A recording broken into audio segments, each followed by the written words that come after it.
New York City Mayor Bill de Blasio giving the go-ahead for Black Lives Matter protesters to continue marching. This is a historic moment of change. We have to respect that, but also say to people, the kinds of gatherings we're used to, we just can't have that while we're focusing on health right now.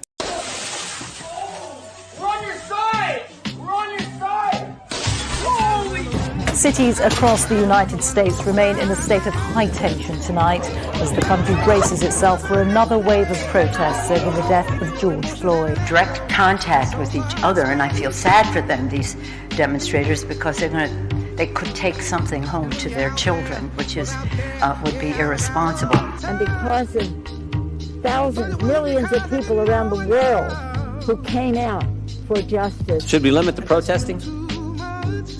I'm not sure what you mean. How do we say limit the protesting? It is not enough to say to protesters, go home and follow the rules. It's still happening in major cities across the United States. They're not going to let up, and they should not. I stand with the protesters. Should the government limit the protesting?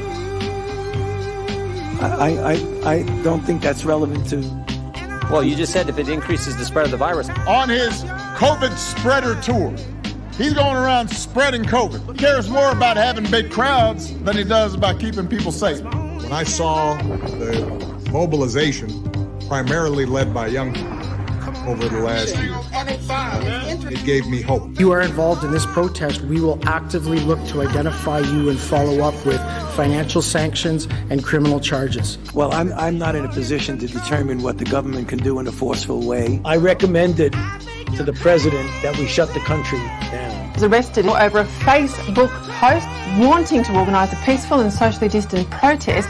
We said we'd be coming out and we'd be holding people to account, and that's exactly what we've done. Victoria Police understands and acknowledges the anger and frustration people feel about events taking place overseas, and we're very keen to support community here in giving voice to their concerns and their protests. And that's when I knew these people are a bunch of frauds.